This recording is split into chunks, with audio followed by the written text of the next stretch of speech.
अस्सलाम वालेकुम dear students, मैं हूं मोहम्मद आतिफ याकूब और उम्मीद करता हूं कि आप सब बखैर व आफियत होंगे। फ़िज़िक्स सीखने के अमल में हम अपने चैप्टर नंबर 11 यानी कि साउंड को डिस्कस कर रहे हैं और अपने पिछले लेक्चर में हमने देखा कि शोर की आलूदगी क्या है और किन किन अवामिल पर शोर मुनहसर होता है।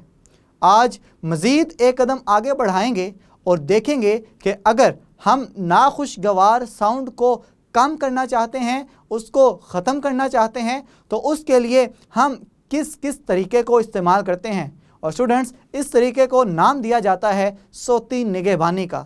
हम आज के लेक्चर में देखेंगे कि सोती निगहबानी की अहमियत क्या क्या है, किन किन जगहों पे यूज़ होती हैं, और साथ ही साथ हम ये देखेंगे कि इंसान और दूसरे जानदारों के लिए काबिल समात फ्रीक्वेंसी की हदूद क्या क्या होती हैं। तो ये सब कुछ सीखने और समझने के लिए आइए चलते हैं अपने लाइट बोर्ड की जानिब। जी तो स्टूडेंट्स, हम सीख रहे हैं साउंड के बारे में दिलचस्प मालूमात और हम सीख रहे हैं कि साउंड के अंदर कौन कौन सी टर्मिनोलॉजीज़ यूज़ की जाती हैं, और साथ ही साथ हम ये भी सीख रहे हैं कि साउंड अगर एक हद से बढ़ जाए तो वो साउंड की बजाय शोर कहलाएगा। अपनी पिछली क्लास में हमने देखा कि किस तरह से पूरी दुनिया शोर की जद में आ चुकी है और वो जगहें जहाँ पे बहुत ज़्यादा ट्रैफिक, बहुत ज़्यादा लोग और बहुत ज़्यादा हवाई जहाज़ या रेलवे ट्रैक्स हैं, वहाँ पे लोग डिप्रेशन, हाइपरटेंशन और इस किस्म के बहुत से अमराज में मुब्तला भी हो रहे हैं। स्टूडेंट्स, अब सवाल ये पैदा होता है कि क्या इन सब चीज़ों से बचने के लिए हम कोई तरीक़ेकार भी अपना सकते हैं? हम कोई इस तरह का तरीक़ेकार अपना लें, इस तरह की कोई तकनीक इस्तेमाल कर लें कि जिसकी मदद से हम शोर के लेवल को थोड़ा सा कम कर सकें? तो जवाब है बिल्कुल कर सकते हैं।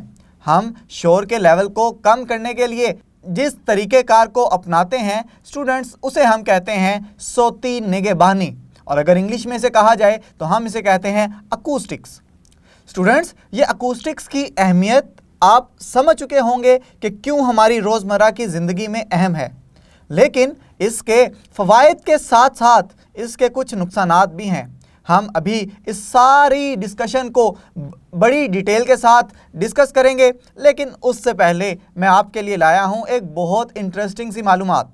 स्टूडेंट्स, मेरा यह तरीक़ाकार है कि मैं टॉपिक से रिलेटेड या चैप्टर से रिलेटेड जितनी भी मालूमात होती हैं हर लेक्चर में या एक दो लेक्चर के बाद मैं आपसे शेयर करता रहता हूं।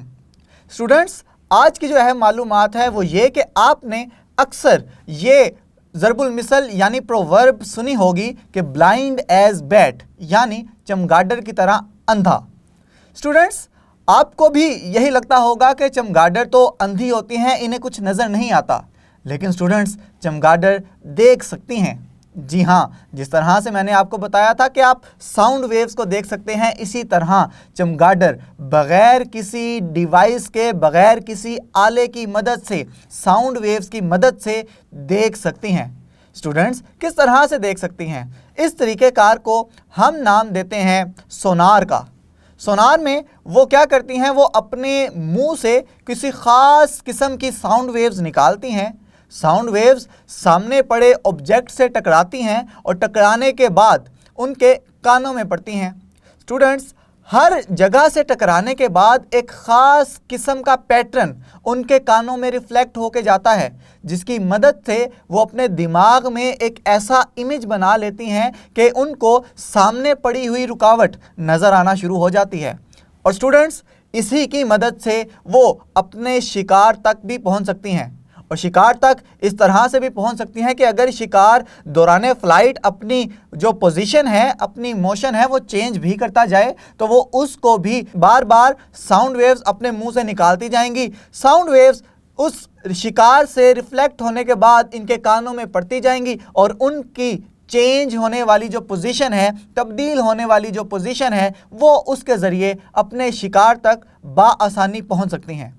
और स्टूडेंट्स, ना सिर्फ ये चमगाडर बल्कि डॉल्फिन भी समुद्रों में इसी तरह से फासला तय करती है। अब समुद्रों में कोई ख़ास रास्ते तो होते नहीं हैं कि जिसकी मदद से डॉल्फिन को ये अंदाज़ा हो सके कि उसने एक जगह से दूसरी जगह किस रास्ते के ज़रिए जाना है। तो स्टूडेंट्स, वो भी ऐसे ही करती हैं कि वो एक ख़ास किस्म की साउंड वेव अपने मुंह से निकालेंगी और जैसे ही वो सामने पड़ी कोई रुकावट या किसी चीज़ जो कि उनका शिकार भी हो सकता है, उससे टकराने के बाद एक ख़ास किस्म का पैटर्न उनके कानों तक पहुंचता है। उनके दिमाग उनके कानों से मिले इन सिग्नल्स को एक इमेज की फॉर्म देंगे और वो इमेज उनके दिमाग में बैठ जाएगा और वो उसको फॉलो करते करते अपने रास्ते तक भी पहुंच सकते हैं और साथ ही साथ अपने शिकार तक भी पहुंच सकते हैं। तो स्टूडेंट्स, अब बढ़ते हैं अपने आज के मेन टॉपिक की जानिब, जिसका नाम है सोती निगहबानी की अहमियत। पहले हम पे ये लाजिम है कि हम सोती निगहबानी की तारीफ़ कर लें ताकि आपको मज़ीद ये टॉपिक अच्छे तरीके से समझ आ सके। चलें हम इसकी डेफिनेशन कुछ इस तरह से करते हैं कि नाखुशगवार साउंड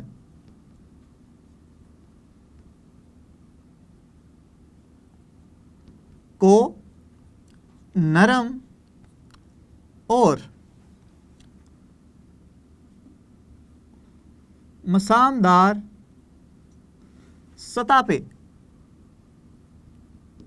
जज़ब करवाने के तरीके या तकनीक को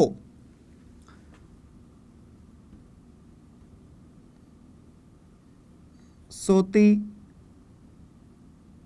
निगहबानी कहते हैं। ये स्टूडेंट्स, हमने सोती निगहबानी क्या होती है उसकी तारीफ भी कर दी। मैंने आपसे ये बात डिस्कस की थी कि हम ऐसे साउंड को जो कि हमारे लिए नाखुशगवार हो, वो गाड़ियों का साउंड भी हो सकता है, वो बाहर से आने वाली ट्रैफिक का शोर भी हो सकता है, वो हवाई जहाज़ों का जो बहुत ज़्यादा शोर जो जिससे हमारे कान दर्द करना शुरू कर दें और हम में चिड़चिड़ापन पैदा हो जाए, उससे बचाने के लिए भी हम सोती निगहबानी को यूज़ कर सकते हैं। स्टूडेंट्स, आपने अक्सर देखा होगा कि अगर आप किसी ऐसी जगह पे चले जाएं जहां पे फर्श भी हमवार हो और उसकी दीवारें भी हमवार हों, तो स्टूडेंट्स आप जब वहां पे जाके बोलेंगे तो आपके बोलने से एक गूंज पैदा होती है और अगर वो गूंज बार बार रिफ्लेक्ट होके आपके कानों में पड़ती रहे तो इस अमल को हम कहते हैं मल्टीपल रिफ्लेक्शन या रेवर्बरेशन, और अगर उर्दू में इसका तर्जुमा किया जाए तो इसे स्टूडेंट्स कहते हैं बाज़गश्त। स्टूडेंट्स क्या कहते हैं इसे? बाज़गश्त। और ये बाज़गश्त किस वजह से होती है? ये बाज़गश्त होती है जी मल्टीपल रिफ्लेक्शंस की वजह से। अब मल्टीपल रिफ्लेक्शंस की वजह मैंने आपको बता दी कि अगर किसी भी कमरे या हॉल का फर्श भी हमवार हो और साथ ही साथ उसकी दीवारें भी बहुत ज़्यादा हमवार हों, तो आपके मुंह से निकलने वाला साउंड या कोई भी ऐसा साउंड जो कि उस हाल में बजाया जाए, उसकी बार बार रिफ्लेक्शन होने की वजह से आप उस आवाज़ को बिल्कुल क्लियरली वाज़िया तौर पे नहीं सुन सकेंगे। और स्टूडेंट्स, इसी अमल को हम कहते हैं बाज़गश्त यानी कि रेवर्बरेशंस। अब स्टूडेंट्स, अगर आप चाहते हैं कि इन बाज़गश्त यानी मल्टीपल रिफ्लेक्शंस को कम कर सकें तो उसके लिए आपको चाहिए कि आप वहाँ पे नरम और मुसामदेह अशिया का इंतखाब करें। मिसाल के तौर पे आप वहाँ पे पर्दे लगाना शुरू कर दें, आप उस फर्श पे कालीन बिछा दें। अब कालीन में आपको पता है कि बहुत छोटे छोटे से सुराख होते हैं। अब ये सुराख क्या करेंगे कि वो वाली आवाज़ जो कि बार बार रिफ्लेक्ट हो रही थी उसको जज़ब जैसे ही करेंगे तो रिफ्लेक्शन का अमल जो बार बार हो रहा है वो नहीं होगा और अब आपको कदरे बेहतर आवाज़ सुनाई देगी। लेकिन स्टूडेंट्स, हर जगह पे ये अमल फ़ायदेमंद नहीं होता। मिसाल के तौर पे आप किसी ऑडिटोरियम में खड़े हैं। ऑडिटोरियम स्टूडेंट्स ऐसे हाल को कहते हैं जहाँ पे बहुत बड़ा मजमा जमा हो सके। मिसाल के तौर पे आप किसी कॉन्वोकेशन पे बैठे हुए हैं या आपने किसी सदर या वज़ीर आज़म की तकरीर सुननी है, तो उसके लिए जो बहुत बड़ा हाल मुनक्किद किया जाता है उसको हम ऑडिटोरियम कहते हैं। स्टूडेंट्स, अगर आप चाहते हैं कि ऑडिटोरियम में खड़े होकर आप मजमे से खिताब करें और मजमा इतना बड़ा हो कि 1000, 2000 या 3000 लोग वहाँ पे बैठे हैं, तो फिर अगर आपने फर्श पे कालीन भी बिछाए हुए हैं और दीवारों पे पर्दे भी लटकाए हुए हैं, तो आपके मुंह से निकलने वाली आवाज़ हो सकता है कि बहुत ज़्यादा उसका जो पोर्शन है वो उस कालीन के अंदर जज़ब हो जाए, पर्दों के अंदर जज़ब हो जाए कि आवाज़ रिफ्लेक्ट होके लोगों के कानों तक नहीं पहुंच रही। तो स्टूडेंट्स, ऐसी सूरत हाल में फिर हम क्या करेंगे? ऐसी सूरत हाल में हम जो हाल है, ऑडिटोरियम है, उनकी छतों को हम बिल्कुल हमवार नहीं रखते जिस तरह के अमूमन हमारे घरों की छतें होती हैं। स्टूडेंट्स, उनकी छतें कुछ इस तरह से डिज़ाइन की जाती हैं कि उनकी छतें ऊपर से कर्व्ड यानी खमीदा होती हैं। अब क्या होगा कि अगर मैं यहाँ पे खड़ा हूँ और मेरे मुंह से कोई आवाज़ निकल रही है जिसे मैं इस तरह से जाहिर कर रहा हूँ, तो स्टूडेंट्स होगा क्या कि जैसे ही मेरे मुंह से आवाज़ निकलेगी इस खमीदा छत से टकराने के बाद ये हर सिमत के अंदर फैल जाएगी, और हर सिमत में फैलने से फ़ायदा ये होगा कि हाल के अगर आखिरी कोने में भी कोई शख्स बैठा मेरी आवाज़ सुनना चाह रहा है तो वो बड़ी क्लियरली मेरी आवाज़ को सुन सकेगा। तो स्टूडेंट्स, ये ना सिर्फ ऑडिटोरियम में इस तरह की छतें बनाई जाती हैं बल्कि सिनेमा हॉल्स, थिएटर्स और जितने बड़े हॉल जिस तरह से मीटिंग हॉल्स होते हैं उन सब में उनकी छतें कुछ इसी तरह से डिज़ाइन की जाती हैं। अब स्टूडेंट्स, मैंने लास्ट टाइम भी आपसे एक सवाल किया था कि अगर आप किसी ऐसी जगह पे रह रहे हैं जहाँ पे रेलवे स्टेशन करीब है, जहाँ पे एयरपोर्ट करीब है, तो आप चाहते हैं कि आप उन गैर ज़रूरी और नाखुशगवार आवाज़ को कम करें, तो किस तरह से करेंगे? एक तरीका तो मैंने ये बताया था कि आप अपने घर के इर्द गिर्द एक ऐसी चीज़ का इंतखाब करें जो कि मुलायम हो, जो कि नरम हो और जो मसामदार हो। अब आप उस चीज़ को अपने घर की दीवारों के चारों जानिब लपेट दें तो उससे भी बहुत ज़्यादा साउंड लेवल जो है वो कम हो सकता है।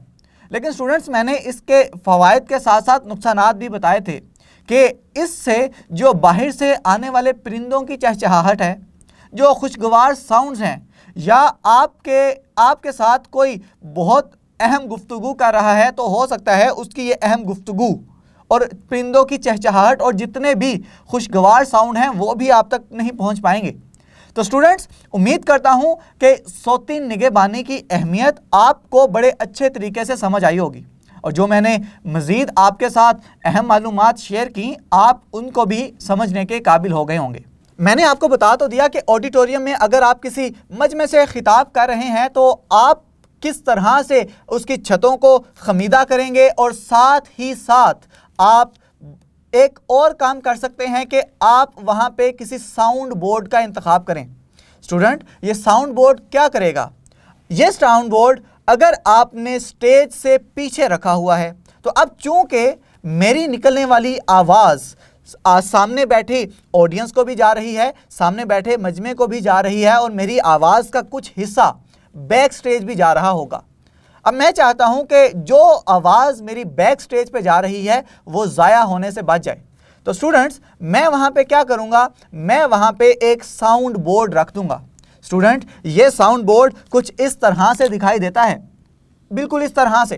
तो वो वाली साउंड जो कि पीछे की जानिब जा रही होगी वो इस साउंड बोर्ड से टकराने के बाद दोबारा मेरे सामने बैठे मजमे और सामईन को बाआसानी पहुंच सकती है, जिससे वो मेरी आवाज़ वाज़िया तौर पे और मज़ीद आसानी के साथ सुन सकेंगे। स्टूडेंट्स, उम्मीद करता हूँ कि ये जितनी बातें मैंने सौती निगहबानी की अहमियत के रिलेटेड की हैं वो आपको समझ में आई होंगी। अब चलते हैं अपने उस टॉपिक की जानिब जो कि हमें इस बात को वाज़िया करेगा कि हम किस साउंड को सुन सकते हैं और कौन सा साउंड हमारी समात से परे है। स्टूडेंट्स, उसके लिए जो मैं हेडिंग दूंगा वो है जी काबिले समात साउंड की फ्रीक्वेंसी।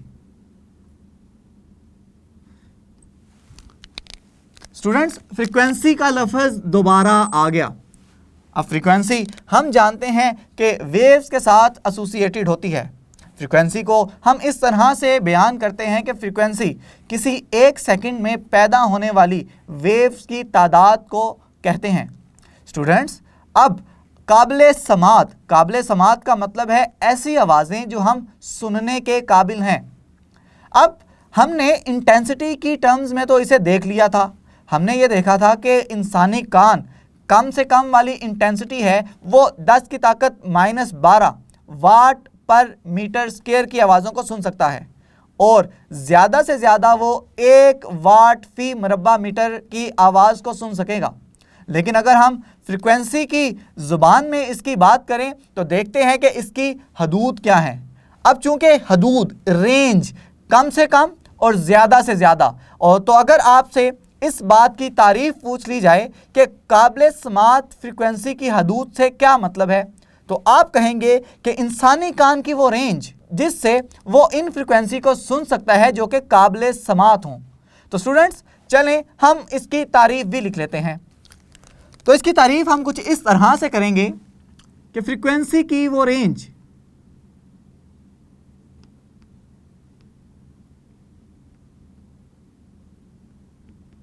जो कि इंसानी कान के लिए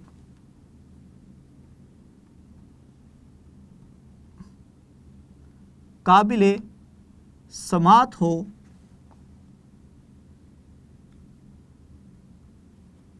काबिले समात फ्रीक्वेंसी की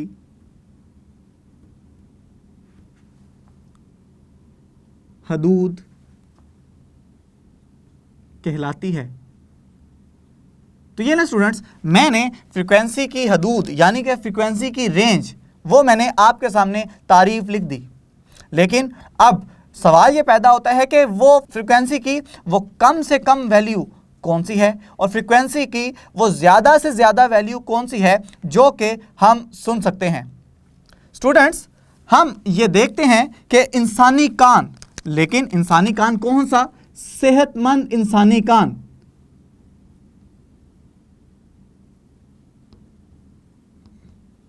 स्टूडेंट्स, सेहतमंद इंसानी कान जो आवाज़ सुन सकता है उसकी रेंज है 20 हर्ट्ज से 20,000 हर्ट्ज तक। लेकिन स्टूडेंट्स, ये 20 हर्ट्ज से 20,000 हर्ट्ज तक की जो आवाज़ है सिर्फ और सिर्फ चंद अशखास ही सुन सकते हैं। मिसाल के तौर पे जो न्यूली बोर्न चाइल्ड होते हैं, ऐसे बच्चे जिनकी पैदाइश को अभी कुछ दिन या कुछ माह हुए हों, सिर्फ वो 20,000 हर्ट्ज तक की आवाज़ को सुनते हैं। जैसे जैसे आप बड़े होते जाएं, आपकी उम्र बढ़ती चली जाए, ये फ्रीक्वेंसी की रेंज भी तब्दील होती जाएगी। और मिसाल के तौर पे कि जो उम्र सीधा अशखास हैं यानी कि बूढ़े लोग, वो ज़्यादा से ज़्यादा जो फ्रीक्वेंसी की रेंज सुन सकते हैं स्टूडेंट्स वो होती है 15,000 हर्ट्ज। वो 15,000 हर्ट्ज से ज़्यादा की आवाज़ को सुन ही नहीं सकेंगे। और इसी तरह से जैसे जैसे उम्र बढ़ती जाएगी ये वाली फ्रीक्वेंसी की रेंज भी तब्दील होती जाएगी।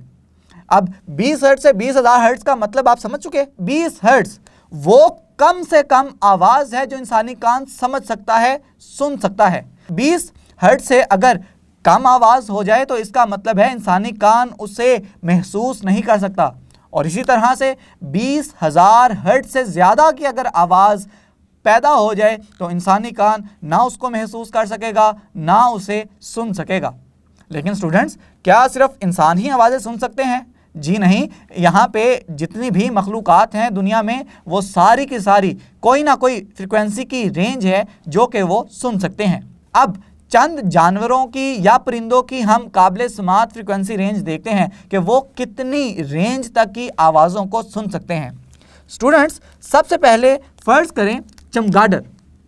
चमगादड़ का जिक्र मैंने पहले भी इस लेक्चर में किया जिसमें मैंने बताया कि चमगादड़ साउंड वेव्स के इस्तेमाल से चीज़ों को देख सकते हैं। स्टूडेंट्स, चमगादड़ सबसे ज़्यादा फ्रीक्वेंसी वाली आवाज़ को सुन सकते हैं और स्टूडेंट्स वो रेंज है 1,20,000 हर्ट्ज, यानी कि इंसानी कान से 6 गुना ज़्यादा की आवाज़ को चमगादड़ महसूस भी कर सकते हैं और इसे सुन भी सकते हैं। इसके अलावा स्टूडेंट्स अगर मैं बात करूं चूहों की, चूहे किस रेंज तक की आवाज़ को सुन सकते हैं, उनकी फ्रीक्वेंसी रेंज क्या है? तो स्टूडेंट्स उनकी फ्रीक्वेंसी रेंज है 1,00,000 हर्ट्ज। तो देखें चूहे जो दिखने में तो बहुत छोटे नज़र आते हैं लेकिन उनकी काबिल समात फ्रीक्वेंसी 1,00,000 हर्ट्ज है स्टूडेंट्स। इसके अलावा अगर मैं बात करूं कुत्तों की कि कुत्ते कितनी फ्रीक्वेंसी वाली रेंज को सुन सकते हैं, तो स्टूडेंट्स वो है 35,000 हर्ट्ज। तो देखें कुत्ते भी इंसानी कान से ज़्यादा वाली फ्रीक्वेंसी की जो साउंड है उसको महसूस भी कर सकते हैं और सुन भी सकते हैं। इसके अलावा स्टूडेंट्स अगर मैं बात करूं बिल्लियों की कि बिल्लियां कितनी फ्रीक्वेंसी वाली आवाज़ को सुन सकती हैं, तो स्टूडेंट्स वो वैल्यू है 25,000 हर्ट्ज। तो आपने देखा कि जानवर इंसानी कान से ज़्यादा फ्रीक्वेंसी वाली आवाज़ को सुन भी सकते हैं, उसको महसूस भी कर सकते हैं और फिर उसके मुताबिक कोई रिस्पॉन्स भी देते हैं।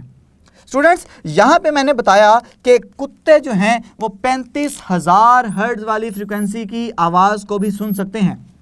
अगर आपने अक्सर देखा हो कि जो पालतू कुत्ते हों अगर वो बहुत ज़्यादा वायलेंट हो जाएं, बहुत ज़्यादा हुसीली हालत में आ जाएं, तो उनको काम करने के लिए, उनको पुरसुकून करने के लिए एक ख़ास किस्म की सीटी का इस्तेमाल किया जाता है। उस सीटी को साइलेंट विसल का नाम देते हैं। साइलेंट विसल, अब इसका क्या मतलब है कि कोई सीटी की आवाज़ ही पैदा नहीं होती?